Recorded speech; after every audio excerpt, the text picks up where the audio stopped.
All right, let's clap it up for Ms. White. Thank you.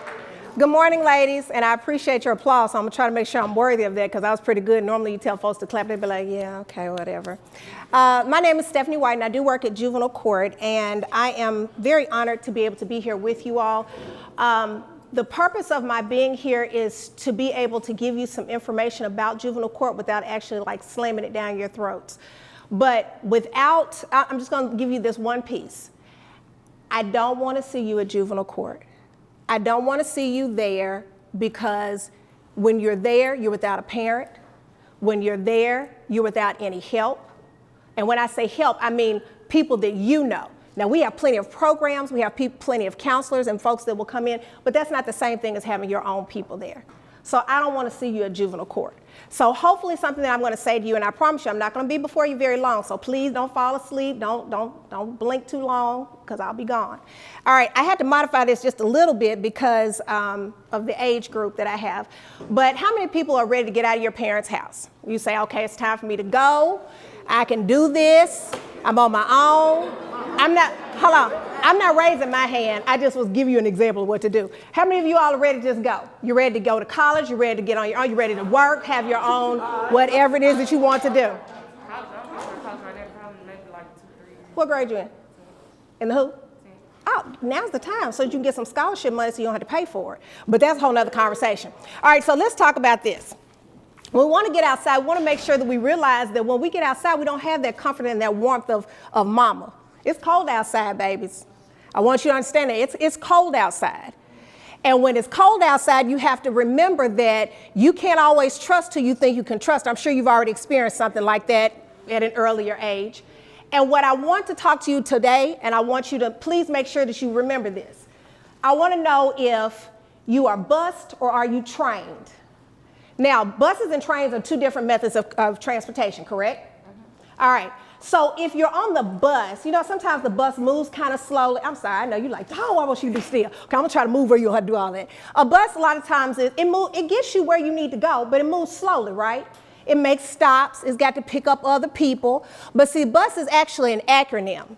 And the acronym, like I said, I had to modify this just a little bit. But when you are on the bus, I want to make sure that you remember that being on a bus means that you could be broken, unsettled, or stagnant.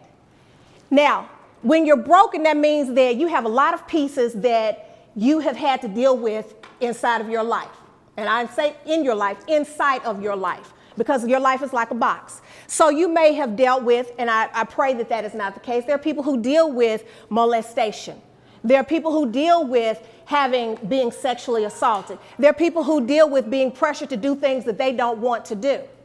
And as a result of that, we often turn and we're on that bus because remember, the bus is picking up a whole bunch of people. So then as a result of that, we're unsettled.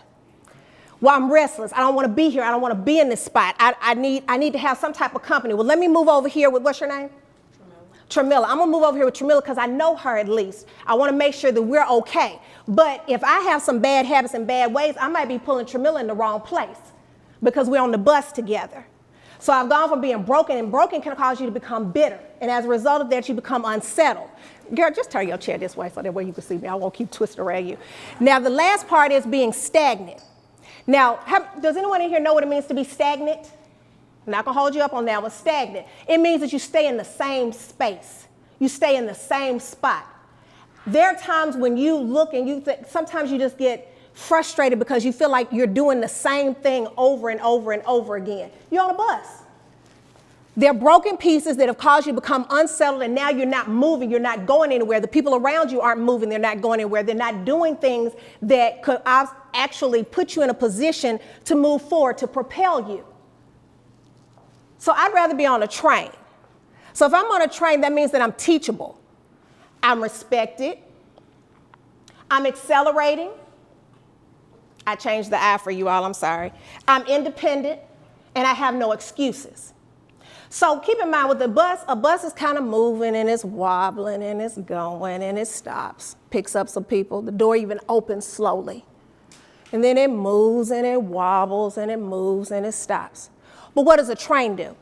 A train moves from one point to another point until it gets to exactly where it needs to go. It does not get derailed. Now, is it possible for a train to get derailed? Absolutely. But I'd rather be a train than be a bus, because at least now I know that I have positioned my mind so that I know exactly where I'm going. I have people who are along the way, because they're not just waiting for me to stop and get picked up. They made the same plans that I did, and they're on the train with me, and we're moving fast. So if I'm teachable, that means that when I have people around me who are trying to tell me better and help me to be better, I'm listening to what they're saying. That's what it means to be teachable. I don't want to be around people who always think that they're always right. I could give you an example about something that happened with me today in my doctor's office, and I had to do a temperature check. I was like, now hold on, wait a minute. Don't let Orange Mound try to rise up just a little touch. Let it not. Because, I'm supposed to be a professional. They pay me to be professional, right? But that doesn't mean that I'm not human and I don't get angry about stuff that people do that I feel like is not right or is not done correctly. I had to be teachable. Somebody had to tell me, you got to bring your temper down, Stephanie. You can't react every time somebody says something. Because I wanted to make sure that I put myself in a position where I got a job, and where I was not just in a job, but I had a career. There is a difference. You can hop from job to job. Most of the time, if you have a career, you get a little settled. That's the opposite of being on a bus. Now, let's remember that if I'm also being trained, I am respected. Angela Bassett gave this example in a magazine article where she said that your virginity is like a strand of pearls. So if I have a strand of pearls on and I give one pearl to this guy, oh, this is the love of my life. I just met him. Oh, he's so amazing. You 14, you don't know nothing. Then you meet another guy and you think, oh, he's just so awesome, because the little 14-year-old relationships might last all of a month. Good if you get 3 out of them. So then you move on and you meet somebody else, maybe down the line, maybe at 16. But now you've had a couple of boyfriends, and for some reason, boyfriend translated into being a sexual partner. So now you're giving a pearl here. I've given a pearl here. I've given a pearl to Mike. I've given a pearl to Jermaine. I've given a pearl to The Rock. Yeah, I'm trying to think of somebody who's sexy and fine. Give me some more. Idris Elba. Who else?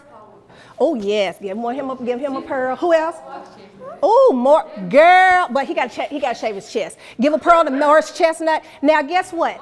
I finally get to the point where I'm settling down. I've gotten off the bus and I said, you know what? I like being on a train because the train moves fast and it actually takes me to a destination. Now I'm on a train.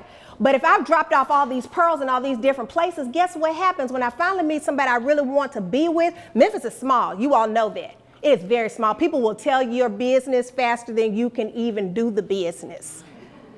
So you finally meet somebody you really like. Somebody who seems like he's got his head on straight. He doesn't have to be super rich, but he's got the potential. He's getting ready to go somewhere. But everybody's told you, oh, that was the girl who, and don't you know, that was so-and-so's sister. Oh, that was so-and-so's cousin. But you really like this guy. That don't mean that the earth stops. What I'm saying to you is, by the time he gets you and all your pearls have been disseminated in different places, you're left with a string. Who proudly wants to walk around with a string around their neck? Because remember, when you're with somebody, they're taking joy in the fact that you are their lady. You are that person that they want to be with. They're proud to tell people, this is the person I'm with. I would much rather sport a strand of pearls than to sport a string.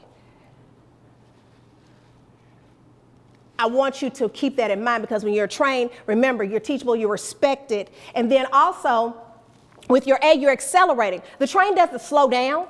It's going to speed up. It's going to pick up its pace. And as it picks up its pace, we're moving to where we need to go. And we understand, oh, this is it. This is beautiful. Let me see this scenery. Oh, I'm enjoying the road. Yeah, it might be some rough patches. Yeah, it might be some black spaces, and maybe it's just trees. But it's okay, because I know that when I stop, I'm going to get exactly where I want to be.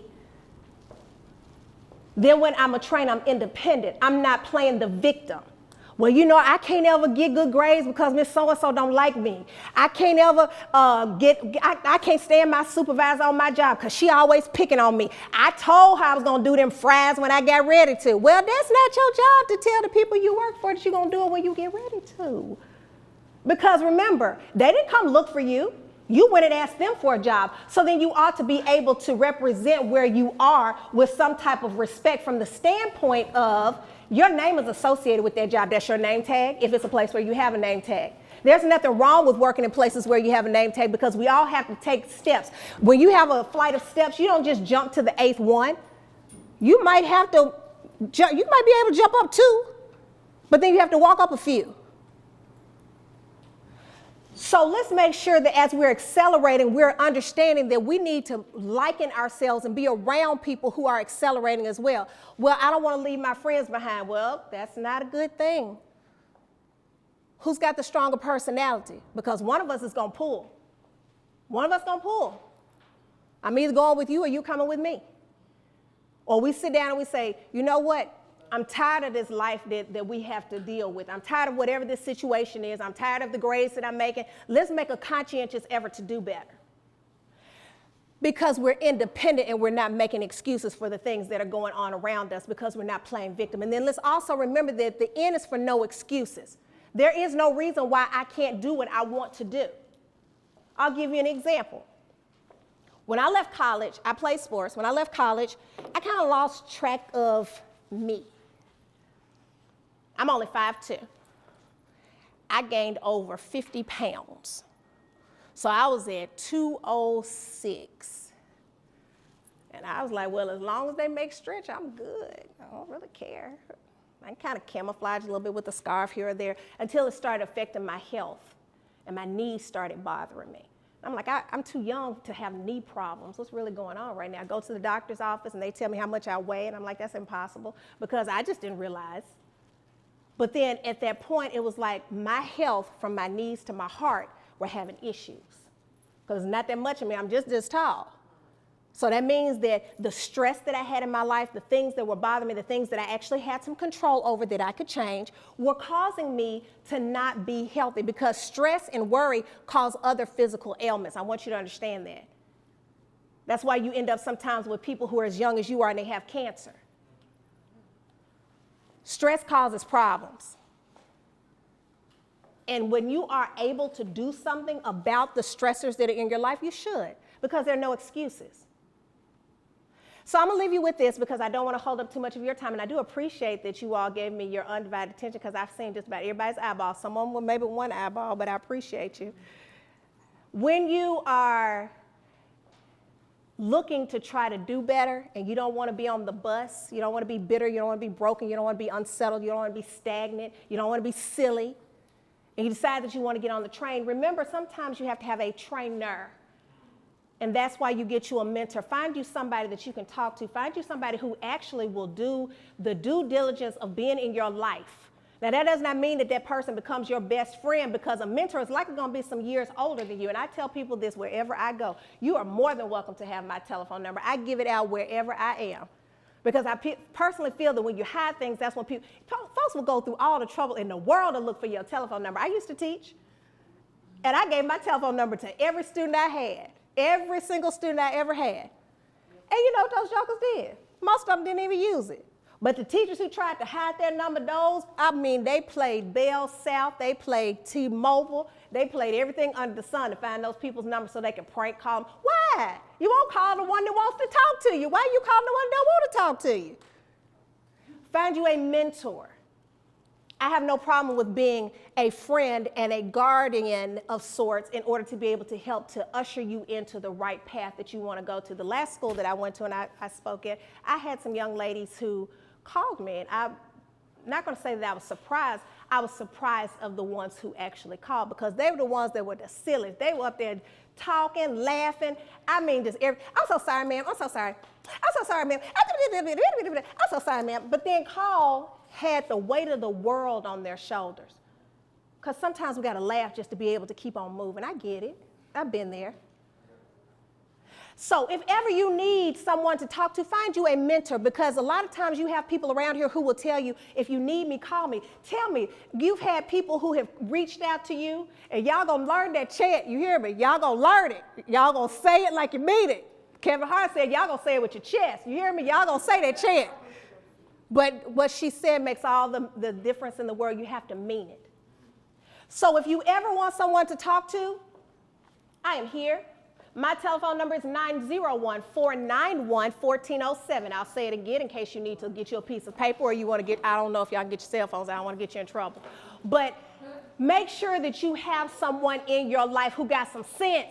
They just can't just be older than you. They have to actually have some sense. 491-1407.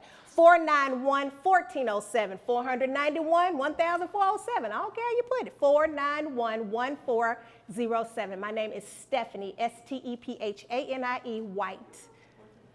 I appreciate your time, ladies, and I hope that something that I have said will actually make you think about the people that you're around, where you want to go, how you want your life to be remembered, and then how you affect other people. Because keep in mind, you're going to be the next generation.